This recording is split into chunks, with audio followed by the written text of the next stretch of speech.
یو سرتیری د پامیر په لوړه څوکه د کوچنۍ پوستې پر څنډه باندې ناست دی. پر سینه یې د وطن نښان ځلیږي، پاس په لوړه سور تور شین بیرغ رپیږي او سرتیری خپلې مینې ته لیک لیکي. په خندا شي او له ځان سره مسکی شي. نازکو رخصت مې بیا دی ځنډولی، نازکو پوهېږم بیا له ما خفه یې. نازکو ته به نو ښه سمه غوسه یې. نازکو درتلم پوهېږې څه کیسه ده. نازکو په ټول وطن کې هنګامه ده. نازکو د آزادۍ ناره خوره ده. نازکو دا د غازي اتل جامه ده. نازکو نن د اګست د 19مه د سپېڅلي مالکیت یو پاک احساس دی. د وطن ټولو ساتونکو ته ډېر خاص دی. آزادي ده، خپله خاوره د خپل واک دی. د افغان بچي د خپلو مټو ځواک دی. آزادي د خپل آسمان لاندې ناستی دی. آزادي د خپلې ځمکې واک اختیار دی. آزادي د خپلې پاکې هوا واک دی. آزادي خپلو اوبو نه لپې څښل دي.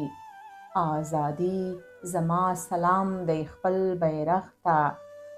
آزادي زما سلام دی خپل بیرغ ته. آزادي ملي سرود په جار ویل دي. آزادي د وطن تړو کې ناستی دی. آزادي د وطن دښتو کې کیږدۍ ده. آزادي زما د مور غوندې خوږه ده. آزادي زما د مور غوندې خوږه ده. آزادي د یوې ملالې خولې ټپه ده. که په میوند کې شهید نه شوې، خدایګو لالیه بې ننګۍ ته دې ساتینه. نازکو رخصت مې ځکه ځنډولی، آزادي ده په دې ورځ زما اړتیا ده. آزادي له خپلې خاورې نه دفاع ده. آزادي د یتیم مخ باندې خندا ده. آزادي مې په وطن باندې رڼا ده. نازکو تاوې پوښتنې رانه کړې، په ځواب یې درته لیک کې درلیږمه. پښتو څه ده؟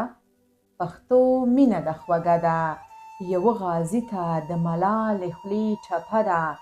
وطن څه دی؟ وطن ژوند دی او سکون دی. وطن مور ده او سپېڅلې یې نامه ده. بیرغ څه دی؟ دا زما د مور پړونی. بیرغ ویاړ دی او سپېڅلې یې نامه ده.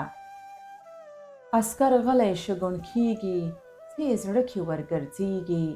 پاس بیرغ په شړق رپېږي او خوږه هوا چلیږي.